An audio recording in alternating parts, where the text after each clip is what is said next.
we are talking about wisdom's value and how it is valuable in a lot of different areas of life. We began looking in the first 8 verses of this chapter at wisdom's or the value of wisdom over power.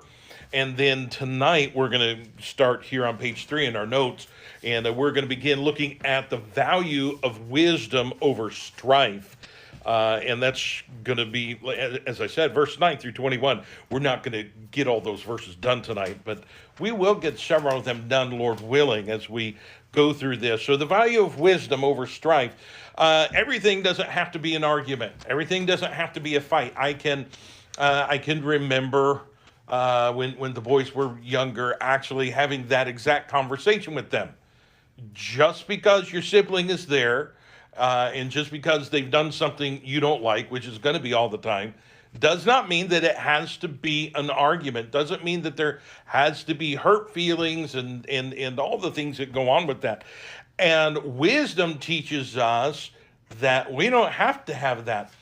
In verse 9, it begins at home. Where it says this: it is better to dwell in the corner of the housetop than with a brawling woman in a wide house. And if your mind paints pictures, this paints a lot of very graphic pictures. You could think of, MMA fighter or something, throwing the husband around. And I've seen that sort of thing. I've got one lady in particular I'm thinking of. I don't think she was a brawler. I don't know. I mean, she could have been. She was well over 6 foot tall. I think she was 6'5". And her husband was, I think, 5'6", 5'7", and he was about this big around. And she was, she looked like she played football. She was, wide shouldered and big boned. She was a big woman. And, Anyway, they were hilarious to see together because of the difference in size. Now, a simple difference in physical size is not what this is talking about. But you would think if anybody was going to mop the floor with anybody, she was going to do it with him because she was so much bigger than him, and all the kids took after her. None of them are little by any means at all. They're all just like a brick schoolhouse, as they say, but here wisdom will help avoid strife at home, and what it's talking about, what Solomon's trying to put out there, as previously we talked about in chapters 5, 6, and 7, we talked about the strange woman, and you need to avoid the strange woman, which is a lot of times an issue with young men. But now when you get into marrying age, now Solomon says you need to be careful the kind of woman that you're looking for. It's not just any woman, not just anyone who, the first one that'll say yes. That's not what you're looking for. If you want to avoid strife in the home, you've got to apply godly wisdom and show some consideration in the idea of a prospective spouse. Now, this obviously is talking about a wife, but this could apply to a husband as well. If a lady is looking for a husband, she needs to look and show some consideration. And what we find is that it's better to be alone than to be with the wrong person. Is far better. Now, when young people, and this tends to be more young ladies than young men, but when young ladies think they ought to be together with somebody. Well, I'm just, I'm an old maid. I'm 19 and I'm not engaged yet. I've heard this story many, many years, and they get all upset and now, I've got to have somebody, and so they go and they will attach themselves to whomever happens to be available at the moment, which is unwise. So what they're saying is it's better for me to be with the wrong person than for me to be alone. That's what they're saying. But God's wisdom says, no, it's better to be alone than it is to be with the wrong person. Here in chapter 15, Proverbs 15 and verse 17, it says, better is a dinner of herbs where love is than a stalled ox and hatred therewith. It's the idea of it's better to do without and have love and have peace than it is to have everything that the world says you're supposed to have in a relationship and so on, and have nothing but hatred and strife involved in that. Over in chapter 17, verse number 1, it says, better is a dry morsel and quietness therewith than a house full of sacrifices with strife. It's better to do without than it is. In fact, you get over to, I believe it's 1 Corinthians chapter 7, and Paul's talking about marriage, and really what he says is it's better for you not to marry. And there's a reason why he says that. It had to do with the persecution that was going on in the day. And that's why he says what he does. But what he's saying is it's far better to be alone than it is to be married and have all of these problems. So it's better and it's best to consider the character of the prospective spouse before entering the permanency of marriage. What is their character? Is this, as it talks about, is this individual I'm interested in, is this a boisterous person? That's the terminology that's used there, or a brawling woman, it says, or a brawling person. That means contentious. Is this person contentious, that they can't leave anything alone? They've always got to stir things up. And stirring things up can be fun when you're the one doing the stirring. And when you're on the other end, it's not. Right? So the contentious person thinks it's funny, thinks it's cute, thinks it's laughable. But all they're doing is causing issues and causing strife. That's what's going on.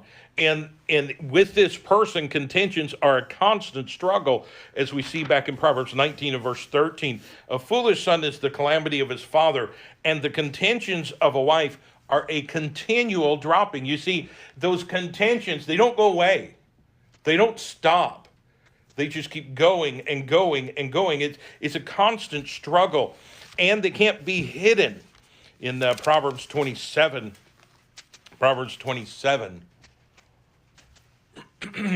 you find that this brawling woman, she's brawling. In other words, she's contentious. You can't hide that. She may put on a show of being sweet and loving in public, but eventually it's going to come out. People are going to see it. People are going to know this is a contentious woman. And like I said, this is going to apply to a man just as well, either one. But nonetheless, it cannot be hidden. Here in Proverbs 27, in verses 15 and 16, we read, a continual dropping in a very rainy day, and a contentious woman are alike. Whosoever hideth her hideth the wind. Can you hide the wind? Can you stop it? No, you can't, and we know that. And it goes on to say, in the ointment of his right hand, which bewrayeth itself. So say you have some ointment or we'll just say some lotion. You have lotion in your hand, and you're out talking to somebody. Can you hide that? Oh, no, I'm going to turn my hand over, and what's it going to do? It's going to start running down and dripping off your finger. You can't hide it. You cannot hide that, and that's what it's saying about this brawling woman or this contentious woman. You can't hide that. It's going to come out. As much as you try and try to pretend everything's okay, it eventually is going to come out. Then over in Proverbs 12 and verse 4, we see that these contentions are physically detrimental. And I'm not talking about spousal abuse or anything like that as far as physical abuse, but there are physical outcomes to this sort of contention. Here in Proverbs 12 and verse 4, a virtuous woman is a crown to her husband, but she that maketh ashamed is as rottenness in his bones. Now, it says as. She is not rottenness, but she's like rottenness in his bones. In other words, it eats him from the inside out. But there's a physical aspect to that. You understand, when people get into a relationship and there is contention, there are often physical things that exhibit themselves in that relationship. I'm not talking about, again, physical abuse. I'm not talking about hitting and beating. I'm talking about the results of stress. There are things, well, I can't eat. And so there's weight loss. And sometimes there's high blood pressure that comes in. And sometimes there's other things that happen as a result of these contentions. So what does wisdom tell us? Wisdom says, look a gift horse in the mouth. And I know I'm being kind of silly when I say that in relation to marriage. But what Solomon is telling us is, pay attention. Don't just go into marriage saying, oh, it's wonderful. Everything's going to be wonderful. Pay attention to the character of the individual you're marrying. And that's an important thing, because by applying that wisdom, you're going to avoid a lot of strife later on. In verses 10 through 14, we see wisdom will also help avoid strife in the neighborhood. In verse number 10, we see neighborhood disfavor. It says, the soul of the wicked desireth evil. His neighbor findeth no favor in his eyes. In other words, his neighbor who's living there next door, or maybe down the block, thinks that he's okay. He's just out minding his own business. And this individual, because of the wickedness and the sinfulness of their own heart, is actually conspiring, as it were, in their own heart against their neighbor. So there's that disfavor. And of course, that's contrary to the will of God. Back in Proverbs chapter 3 and verse number 29, we find, devise not evil against thy neighbor, seeing he dwelleth securely by thee. Don't go looking for things you can do that can be harmful. And you hear about neighbors, terrible neighbors. And in fact, I saw something one time about next door neighbors and all the problems and issues. And I've never had anything remotely like some of the things that I heard in the course of that program. It was outrageous. People who would stand next to the wall when they knew their neighbors were right there on the other side of the wall. It's like an apartment or a duplex sort of a situation. And they had power tools that they would turn on just to aggravate and just to be mean. I mean, there was no reason. They weren't working in the house. They were just doing that just to cause issues with the neighbor. And this sort of thing went on for months and months. And when the neighbor would move to another room, they would listen for that, because you know how apartments are. And so they would listen for that, and they would go to the adjoining room in their side, and they'd start doing the same thing over and over. Oh, that's crazy. But that's not what God wants us to do, one toward another. God's called us to peace. That's what the scripture tells us as Bible-believing Christians. God has also called us to love one another. Now, you may say, but those people are lost. But the scripture also tells us to love our enemies. So even those who are lost, we are to love. Now, again, that doesn't mean that we tolerate their sin and we tolerate whatever they do. But it does mean that we're not out looking to do harm to them, or looking to put them down, or looking to hurt them in some way. That's contrary to God's will for us. But rather, instead of being in line with God's will, this philosophy of conspiring against our neighbors is consistent with selfishness, because it's all about me. This neighbor, whatever their problem was, who was running the power tools right next door, or right across the wall from where their neighbors were sitting or working or sleeping or whatever the case may be. That was all selfishness. There was absolutely no consideration for the neighbor. It's all about this, what I want to do. It's going to make me feel better to aggravate my neighbor and do this. Sort of thing. But James chapter 4, verses 1 and 2, from whence come wars and fightings among you? Come they not from hence, even of your lusts that warn your members? It's your desires. That's why there's strife. That's why there's contentions, because of your desires. Verse 2, ye lust and have not, ye kill and desire to have and cannot obtain. Ye fight and war, yet ye have not because ye ask not. So this contention between neighbors that Solomon's talking about, it's consistent with selfishness. It's all about people doing what they want without giving any consideration to anyone else. And of course, eventually there's going to be judgment on that sort of thing here in James chapter 2 and verse 13.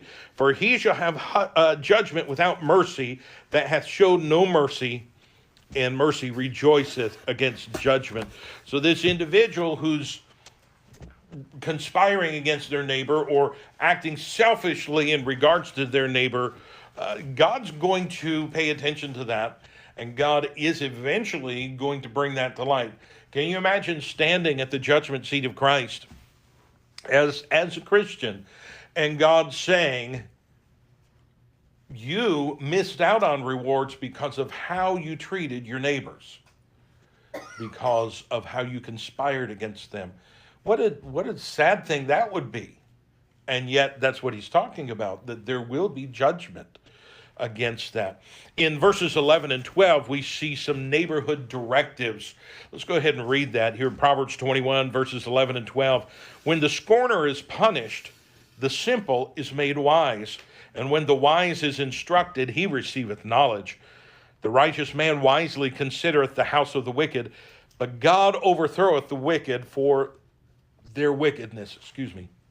So what this tells us, first of all, is that there are practical life lessons to be found throughout our neighborhoods if we'll take the time to look and consider. There are examples all over, examples of wisdom and examples of folly, if we'll open our eyes and see, rather than just totally, well, it happened that way, and go on. We need to open our minds and open our hearts and let God teach us. As we've said, teach us from the examples of others. We can learn some things to do. We can learn some things not to do. But we can learn some example by what we see in our own neighborhood. So back in chapter 13 and verse 6, Proverbs chapter 13 and verse number 6, we read this: righteousness keepeth him that is upright in the way, but wickedness overthroweth the sinner. So again, if we pay attention, we're going to see the righteousness and we're going to see the wickedness, what to do, what not to do. We're going to see these practical life lessons if we'll take the time to look at it. But also we see that providence deals with wickedness rather than unruly neighbors. In other words, we see a neighbor doing something we don't like. We don't have to go after them. Well, they shouldn't be doing that. I'm gonna this or that. I'm going to take matters in my own hand, and I'm going to stop them. I'm going to inform them that they're wrong. Many times, let's be honest, it's not our place to do that. To tell people, hey, you're wrong. You shouldn't be doing that. You should be doing something else. It's somebody else's job. And I'm not saying it would be wrong for us to, I hate to use the word inform on them, but nonetheless, if that's what needs to happen, if they're actually causing harm, then maybe we need to do that. But if we're not in that position of authority to say, hey, this is wrong, it's really not our business. You know how you do when you're in Walmart and you have the parents with their kids, and their kids are doing what kids do at Walmart, and they're yelling and screaming and throwing fits because they want, or whatever's going on. Would it be wise for us to go up to those parents and say, look, you're not raising your kids right because look how they're acting? No, it wouldn't be wise, and it really wouldn't be wise, because that's not your position. It's not my position. We're not the authority there, are we? We're not in charge. It's the same thing in our neighborhoods. Nobody died and made us king or queen of our neighborhood, where we can go around and tell people how things are supposed to be and what they're supposed to do. And so all we're going to do in that case is cause problems. We're going to cause strife and contentions. Rather, when we see things, well, that's not right. I'm not talking about things that are illegal, which, again, that's still not our place to deal with, is it? There's someone, there are those who are deputized for that purpose, and that's who needs to deal with those things. But when we're talking about, well, that neighbor snubbed me, so now I'm going to, no, that's not right. What this is telling us here is that we need to put it in God's hand. Look at verse 12. The righteous man wisely considereth the house of the wicked. So be wise, learn the lessons. But he goes on, but God overthroweth the wicked for their wickedness. It's not the righteous, it's not the wise that's going to do the overthrowing. God's going to take care of it. And that's what we need to do. Instead of looking for how can I insert myself into this situation and I can straighten it out, we need to put it in God's hands and let God straighten it out. Let God deal with it. Because, anyway, look over in Romans chapter 12. I'm trying to jump ahead is what I'm doing, so I'm keeping myself from that. God's capable of passing sentence on wicked neighbors. God can take care of it. If they're doing us wrong, and yeah, neighbors can do us wrong. We need to be careful that we're not the neighbors doing wrong to someone else. But yes, that can happen because people are people. But we should never take it into our own hands to try to rectify the situation or get our own back. Again, we're back to talking about revenge, is what we're talking about at this point. So God's capable of taking care of that. And what we have to learn to do is to leave things in God's hands. Here in Romans chapter 12 and verse number 19, we read this, dearly beloved, avenge not yourselves, but rather, it says, give place unto wrath, for it is written, vengeance is mine, I will repay, saith the Lord. Now, what most people do when they read that verse is they say, vengeance is mine, I will repay, saith the Lord. That's the way that we usually look at things. We want to take things in our own hands. You know what? Just to be very honest. What's going on when you and I start taking things into our own hands and we say, well, something's got to be done about this. This isn't right what's happening, and something needs to happen, and then we get in. And of course, we always make a bigger mess of it than what it was in the first place. But what we are proving is that we don't trust God. Think about it. We're saying, I have to insert myself in this situation. I have to get revenge. I have to make sure they get their comeuppance because I don't believe God's going to actually judge. I don't believe that God's actually going to revenge, that God's going to do what God says he would do. And that puts us in a really bad situation. It puts us in a situation where we're not even acting like a Christian. We're acting just like a heathen person because we're not trusting God. And it's, as I said, it's a very dangerous place for us to be. Let's go back here to Proverbs 21, and we see the neighborhood demise. Proverbs 21 and verse number 13, it says, whoso stoppeth his ears at the cry of the poor, he also shall cry himself, but shall not be heard. And what this is describing for us is what the Bible calls the law of sowing and reaping. Galatians 6:7 says, be not deceived.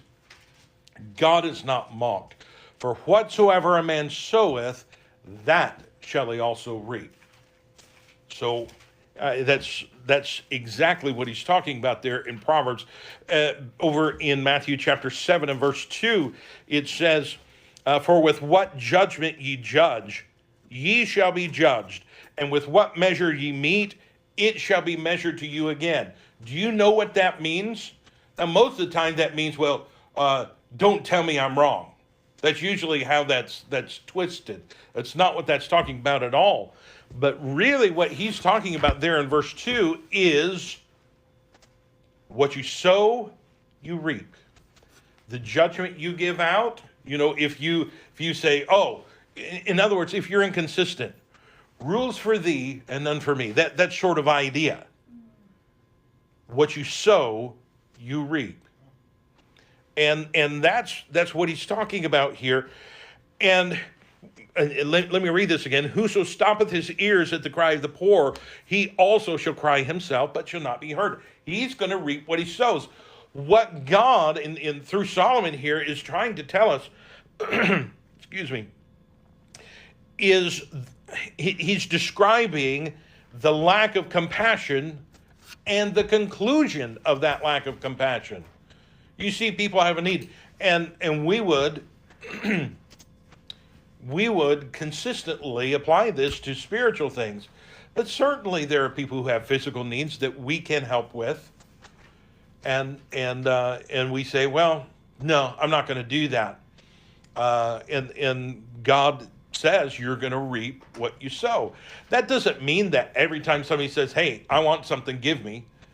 That doesn't mean that we have to respond to that, because it is someone who's legitimately in need that is under discussion here, not somebody who says that they are in need. And there is a difference. We know that. There are people all the time who, they will play a part so that they can get what they want. And so, we do have to be wise and discerning in that sort of thing. But at the same time, God does not want us to be hard-hearted and uncaring about the needs of people. But like I said, while this is talking physically, there is a spiritual application to that. There are people who need the Lord Jesus Christ. They are poor, as it were. They are destitute, spiritually speaking. They do not have the pearl of great price. They do not have the hid treasure of the things of God. They don't know anything about any of that. And we know that. We know Christ. We know his value to us. And we can freely share Christ with anyone, because the thing is, when we share Christ with others, it enriches them, but it does not impoverish us at all. The unsearchable riches of Christ that Paul talks about, that he preached, those are unfathomable. There's no way that you and I are going to get to the end of them. Well, if I tell them about Christ, then I'm not going to have Christ. There's some people that can't share their friends. We know that.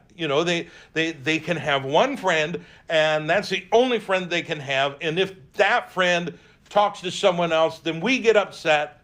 Or these individuals that are that way get all upset. We can't be that way with Christ.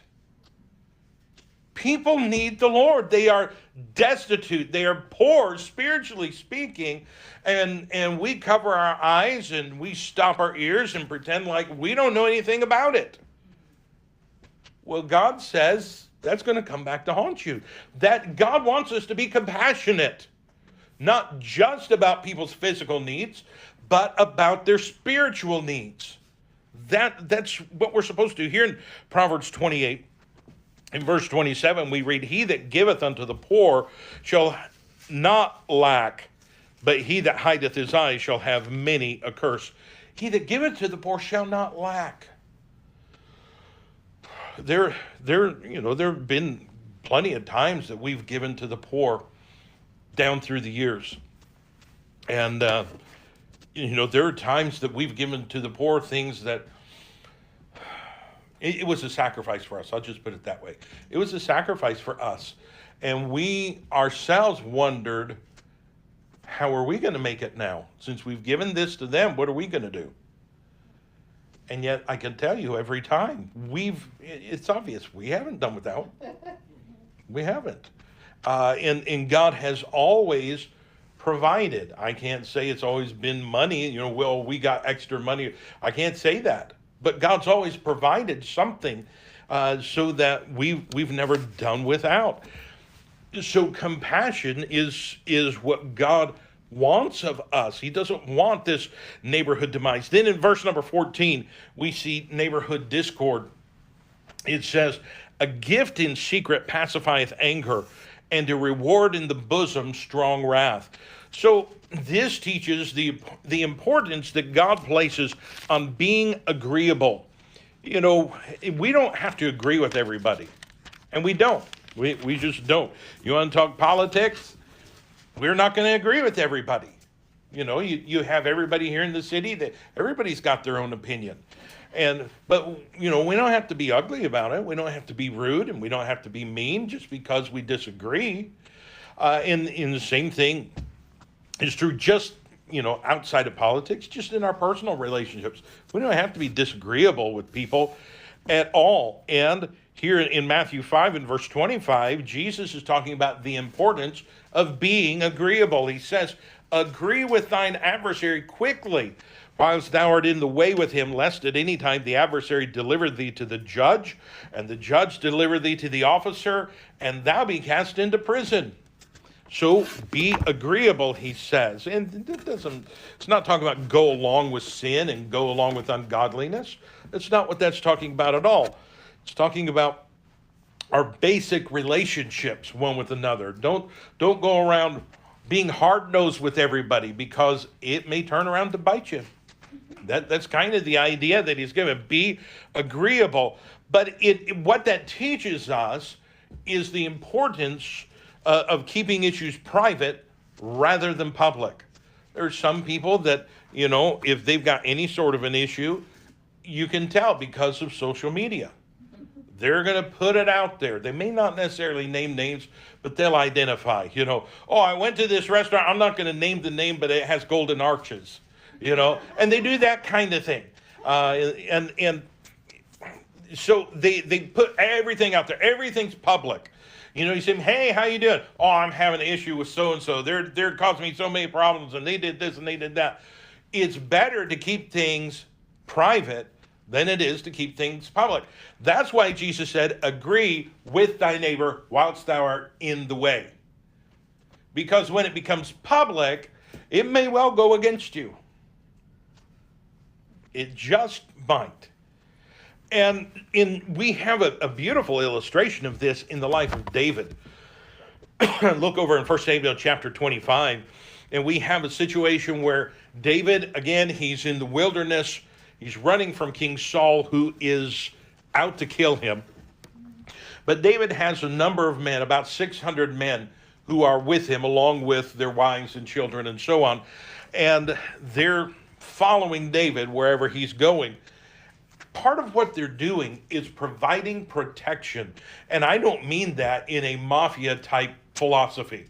You know, you understand what providing protection is in that light. That's not what David's doing. He actually is providing protection for these people against marauding raiders and thieves and so on. And it comes down, Nabal was one of those who benefited from that protection. And he owned land, he owned herds and so on. And so it came time for the sheep shearing, which was a good time. It's like harvest time. It's a time of rejoicing and a time of plenty.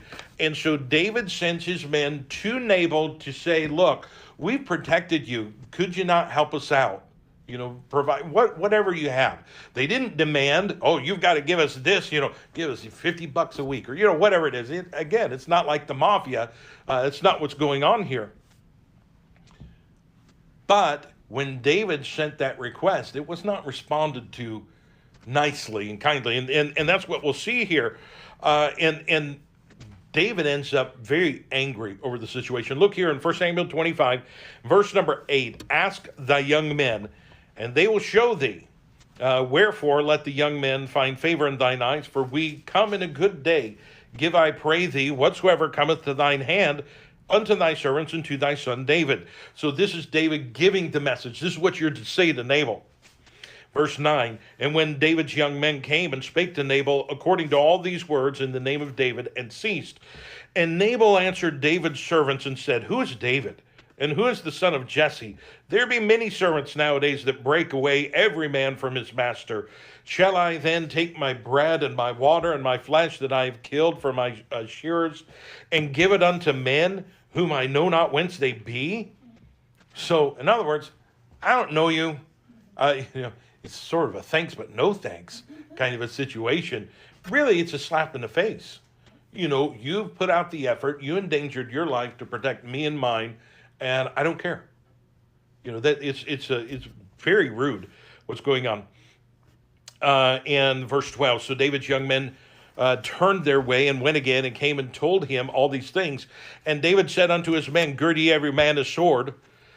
And they girded on every man his sword, and David also girded on his sword. And there went up after David about 400 men, and 200 abode by the stuff. So here he is. He's angered now.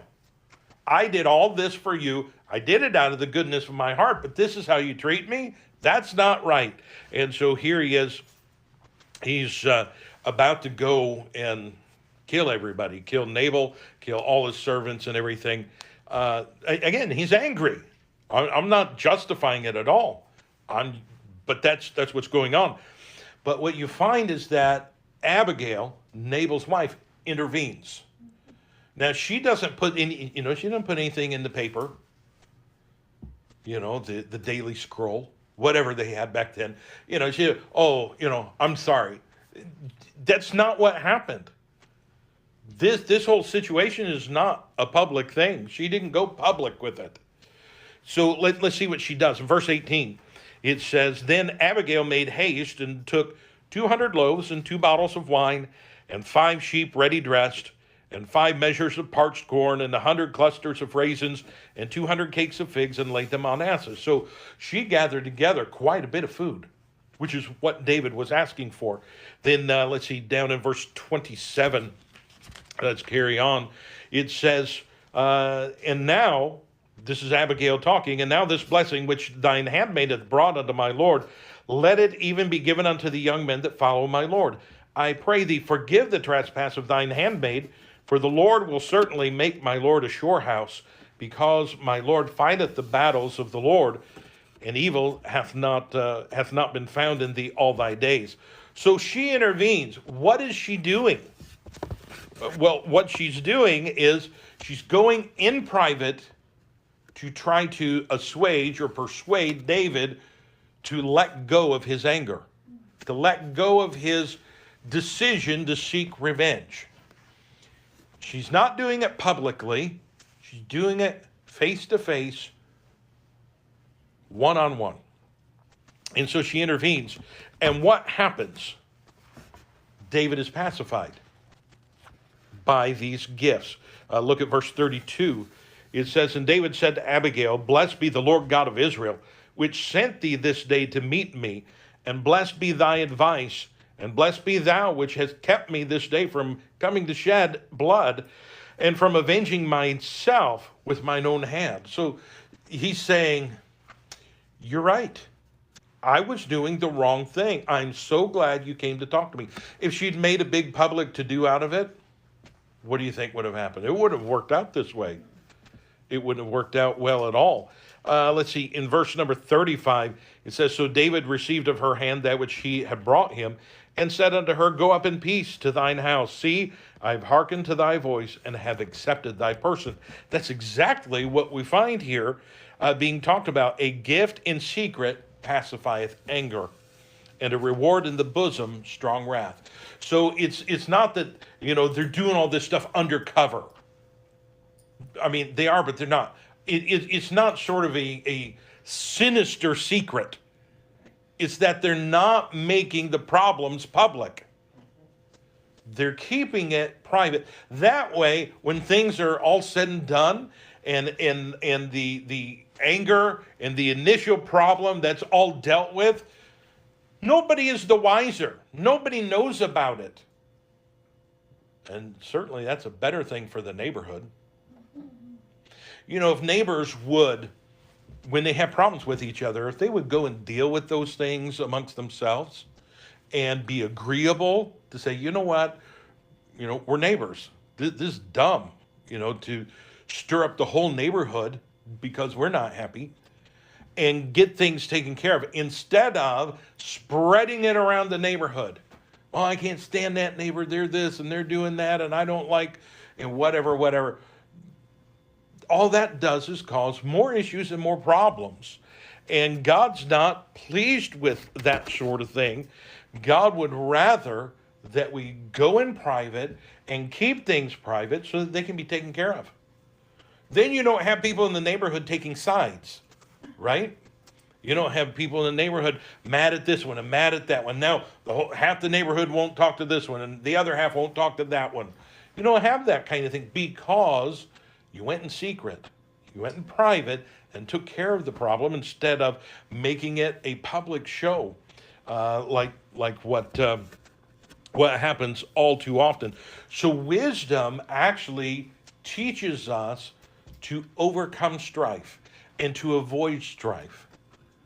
That's valuable because I think every one of us here tonight would prefer to have peace in our lives than to have a constant uproar.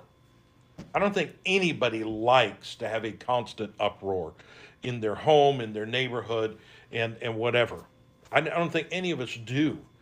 And so God's wisdom is valuable because it teaches us the steps that we can take to avoid the contention and the strife and the uproar that sadly this world all too often gets involved in and tries to suck us into. So it would do us well to pay attention to God's wisdom and to make application of God's wisdom to our lives so that we might enjoy the value of wisdom over strife. Let's stand together with our heads bowed and our eyes closed.